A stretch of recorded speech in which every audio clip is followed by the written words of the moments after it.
one church I visited in another state was going back for ancient type worship. It was more sacramental, even though the tradition of this church was a covenant church. Like a Taizé service? Sort of. Was sort it of. in Greek? It was not. Okay. It wasn't even in Latin. But you were all together for part of it. You started out with a meal. Then you went to sharing what happened in your life. And then you went into the worship service.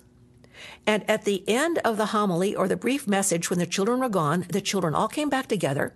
And then by families, you came up and you took the Lord's Supper around a common table.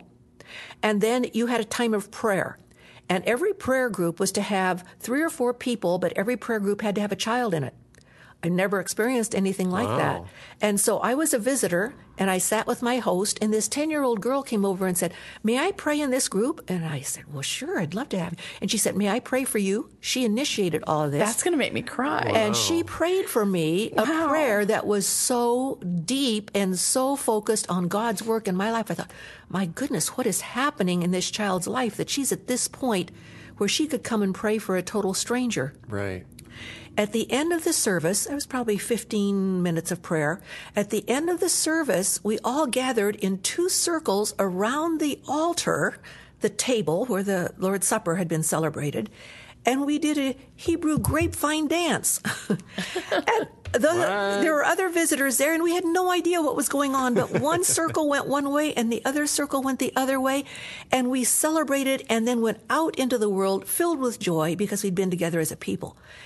And I'll never forget that. Now, how many people were at that church? It was small. It was about 100, 110. Okay. So not large. Yeah. Went to another smaller church, and they had sectioned off the corners of the worship space with baby-proof gates and had sofas and quiet plush toys. So family units with toddlers could go sit behind those gates. Everybody could focus. The children could be walking around. And it was just wonderful watching that stuff.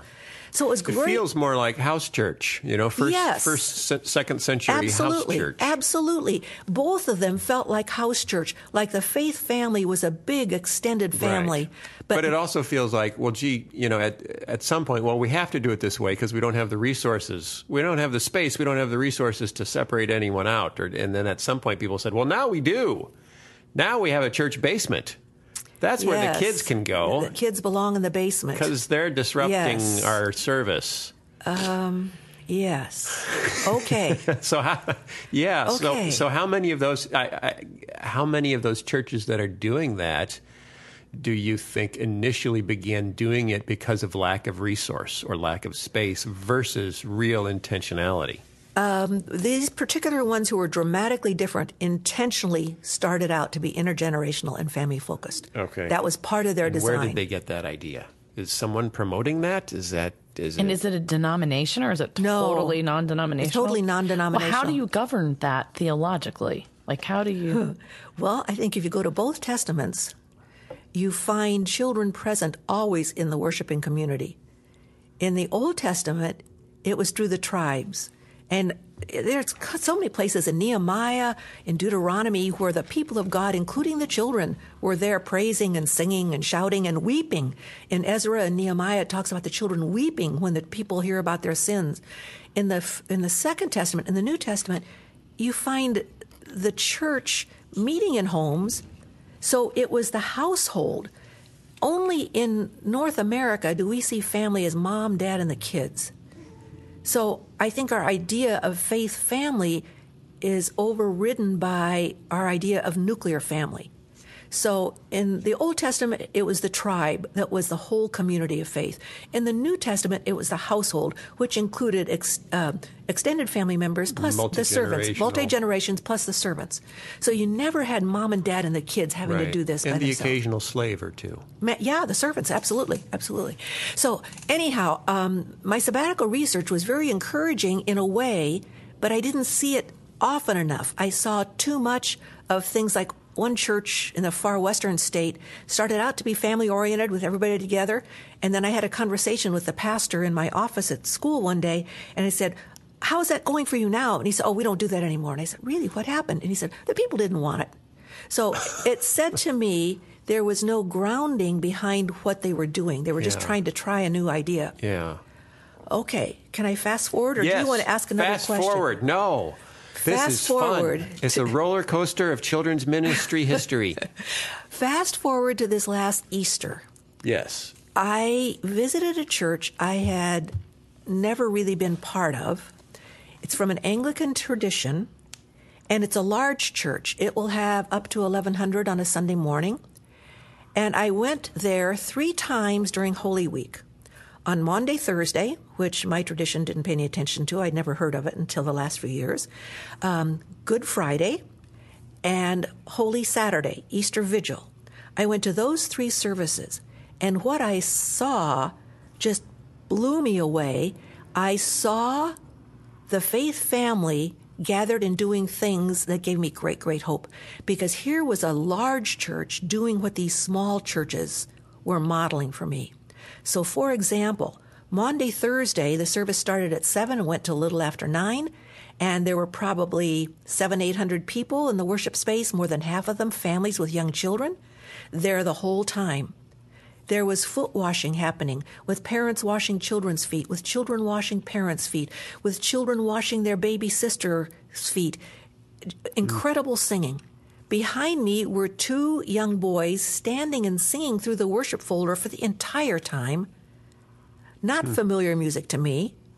Okay, Friday night, I saw the same people. Started at 7, went till after 9. And it was Good Friday. And they came forward for the Eucharist. They prayed together as families in clusters around the cross. I saw children laying hands on parents, praying over them. The same thing happening with parents doing that for children. I went back Easter Vigil, Holy Saturday, which was held in a very large auditorium space, saw the same people. That time there were over 2,000 people. It started at 6 p.m. and it went to almost 11 p.m. I'm thinking, what in the world is this church doing? That doesn't sound very American. No, not at all. Not at all. I couldn't believe what I was experiencing. And to see children fully participating. Okay, did they get wiggly? Yep. So mom or dad would get up and walk out with the children, come back 15 minutes later with a drink, do whatever they needed to do. If a baby needed to be fed, they went off. If needed to be nursed, they went out for a few minutes, came right back in.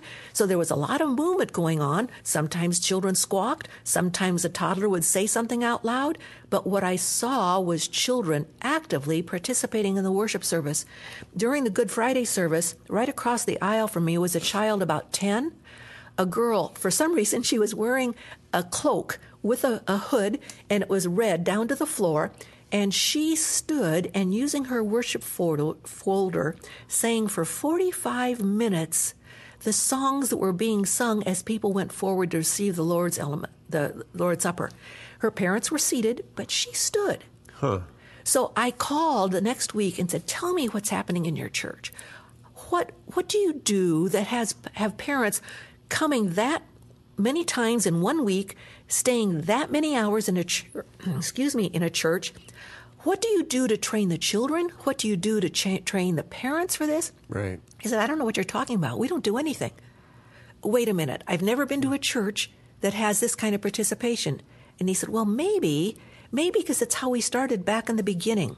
This particular church has a liturgy that starts with a procession, and the pastoral staff wears robes. And in the procession, when the church began, the pastor had very young children.